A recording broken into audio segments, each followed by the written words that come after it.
mitigé. Mais par contre, comme je dis toujours, si tu aimes le football, tu ne peux pas cracher sur Bellingham. Bellingham, c'est quelqu'un qui a vraiment une grosse activité dans cette équipe. Pour moi, c'est le meilleur joueur du Real Madrid. Je pèse mes mots. Bonsoir à tous les amis, j'espère que vous allez bien. Bienvenue sur notre canal Parlons Sport avec Ivanov. Comme d'habitude, vous connaissez, on doit débriefer le match de l'Atlético de Madrid face à Barcelone. La confrontation s'est déroulée hier soir. Victoire du Barça 2-0.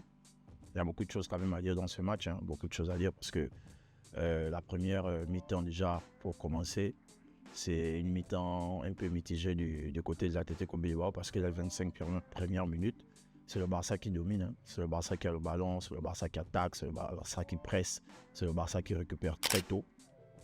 Et la deuxième partie de la première mi-temps, donc le Barça qui laisse un peu le ballon et qui donne le ballon à l'Atlético Bilbao. Et l'Atlético Bilbao qui s'installe, qui commence à avoir un peu confiance dans le match. Il y a le but de Gavi qui marque un but hyper tôt. Je pense que ça douche quand même Atlético Bilbao dans cette rencontre. Il y a Pedri aussi qui fait un bon match. Le match de Pedri quand même, il a souligné parce que Pedri, comme je dis toujours, je pense que sur les prochaines années, Pedri c'est le cœur du Barça. C'est Pedri qui donne le tempo. C'est vrai qu'au niveau de la récupération, il n'a pas un gros volume de la récupération, mais dans l'organisation du jeu, quand Pedri a le ballon au pied, c'est quelqu'un vraiment sur qui on peut s'appuyer en fait. Rafinha qui fait un non-match, c'est vrai qu'on ne va pas cracher sur Rafinha, c'est l'un des meilleurs joueurs du Barça cette année. Mais c'est vrai que dans l'intensité, dans la pression, dans le volume, il est toujours présent. C'est quelqu'un, il a les poumons du cheval. Mais après, au niveau de la justesse technique, je pense que les derniers matchs, quand même, Rafinha, il pêche beaucoup. Il n'arrive pas à trouver l'occasion. Lewandowski, il était un peu scellé dans ce match. Il n'arrivait pas à être dans sa zone de prédilection parce que déjà, la position de Gavi et la position de Pedri dans ce match, ils étaient un peu très bas sur le terrain. Ce qui faisait que Lewandowski, il décrochait beaucoup pour venir toucher le ballon de haut but et il n'arrivait pas à se retourner correctement et on ne l'a pas vraiment trouvé dans cette rencontre. Yamal qui fait aussi un bon match. Yamal qui fait un bon match, qui marque d'ailleurs le deuxième but. Et Yamal, il a beaucoup aidé Koundé sur son côté. On voyait les efforts qu'il faisait que répéter. Déjà à la 70e minute, il sort parce que je pense que le coach estime qu'il a beaucoup répété d'efforts. À la 70e minute, il est sorti. Donc Chesney, le gardien. Déjà, Chesney, je pense que c'est son deuxième match, clean sheet. C'est une grosse performance. C'est vrai qu'il s'est manqué un peu dans la rencontre avec une sortie hasardeuse. Mais dans l'ensemble, Chesney il fait un bon match. Donc le Barça qui s'est fait un peu bousculer en deuxième période parce que Bilbao a poussé. Ils ont marqué 2 buts. C'est vrai que les 2 buts ont été annulés par hors-jeu. Le premier but avait clairement hors-jeu, mais le deuxième but, il y a beaucoup de gens qui ont un peu essayé d'aller dans tous les sens, qui n'avaient pas hors-jeu. C'est De Jong qui fait la passe en retrait, mais après on a vu que la VAR a expliqué et qu'on a vu sur tous les angles, le ballon a été dévié dans la passe en retrait de De Jong, le ballon a été dévié par l'attaquant, ce qui fait que c'est une passe de l'attaquant pour Iñaki Williams. Donc le hors-jeu, pour moi, il est justifié, il n'y a pas de débat sur ça. Pour terminer, je pense que De Jong, c'est quelqu'un qui doit se remettre en question parce qu'à chaque fois que De Jong rentre en jeu, ou à chaque fois que De Jong joue un match du Barça, qu'il soit titulaire, qu'il soit remplaçant, la physionomie, en fait, De Jong, il change le Barça. De Jong, il change complètement le Barça. C'est-à-dire qu'à chaque fois qu'il rentre, il fait toujours des mauvaises prestations. Il y a toujours des erreurs. En fait, techniquement, De Jong, je sais pas comment De Jong a fait pour s'égarer, parce que quand on se rappelle, depuis l'arrivée de Jong au Barça, c'était quand même l'un des espoirs. Derrière les Busquets et autres, on se disait que De Jong, ça devait être quelqu'un qui devait porter le Barça. Mais aujourd'hui, on voit bien que les Gavi, Pedri, et l'autre milieu, c'est qui là?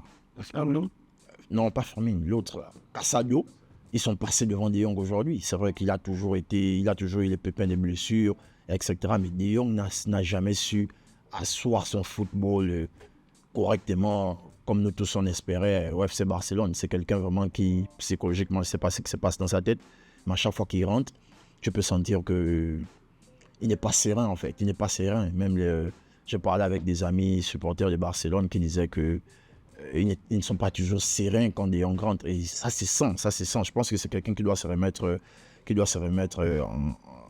en question. par rapport à ses prestations, à chaque fois qu'il rentre, il n'arrive pas à assurer.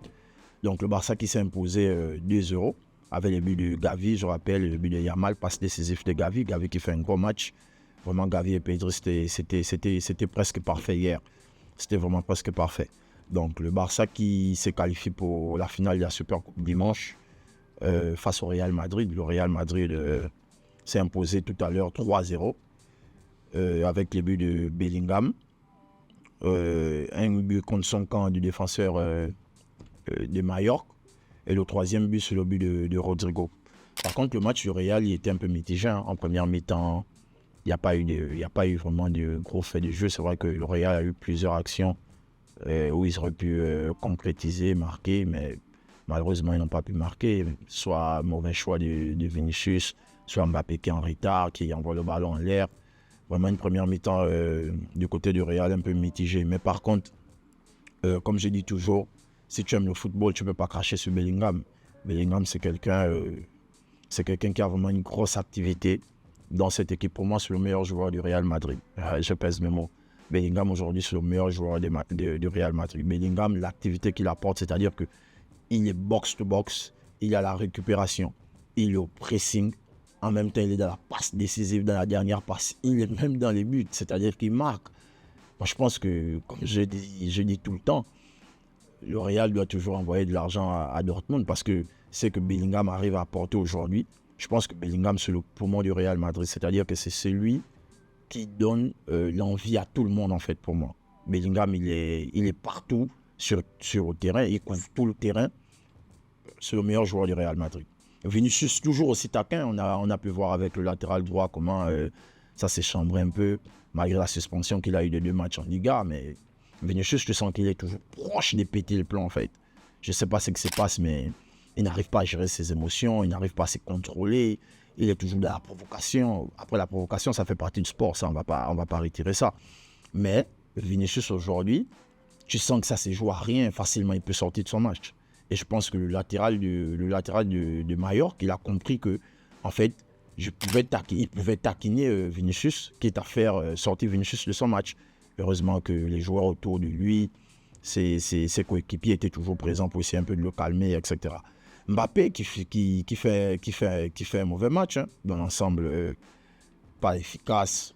Déjà, je fustige toujours le rôle de Mbappé, en fait. C'est-à-dire que Mbappé, il est neuf, sinon il est neuf entre griffes, mais il a toujours tendance à toujours revenir pour toucher les ballons. Il a toujours tendance à être derrière, il a toujours tendance à se positionner soit à l'entrée de la surface de réparation, soit au point de pénalty. Et ce qui fait que ça impacte un peu l'activité, en fait, parce que le Real Madrid, je pense qu'aujourd'hui, ils ont besoin d'un neuf.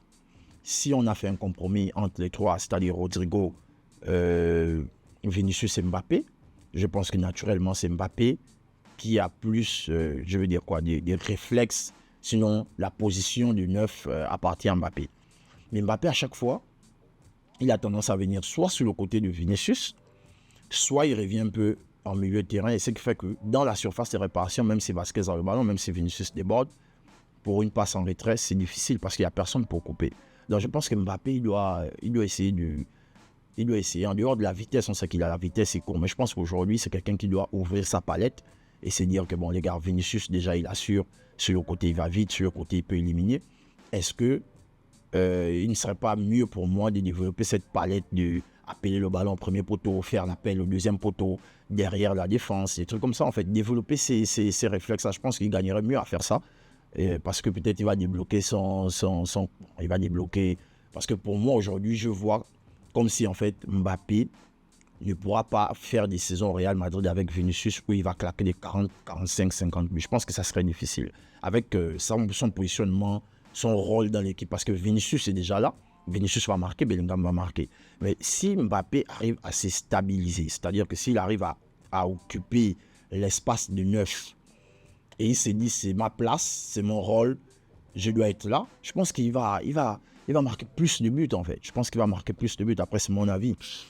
Donc, Asensio aussi, le défenseur du Real Madrid qui fait une bonne entrée, il était présent, il a taclé, il était un peu partout. Le Rodrigo qui marque aussi. C'est vrai que c'était pas un grand Rodrigo, mais voilà. facile, tranquille, techniquement toujours à l'aise, qui marque le 3e but. Donc le Real qui s'impose naturellement 3-0 face à Mallorca et qui rejoint en finale des Supercoupes dimanche le FC Barcelone. Donc on aura droit à un classico pour ce dimanche. Je ne sais pas encore l'heure, est-ce que c'est à 20h, 19h, je ne sais pas, mais je crois que ça doit être à la même heure. Pratiquement 20h pile peut-être, au max 20h, 20h30. Donc on aura droit à un classico dimanche, Barcelone, Real Madrid. Rapidement, je pense que le classico, c'est toujours aussi attractif de regarder ce match.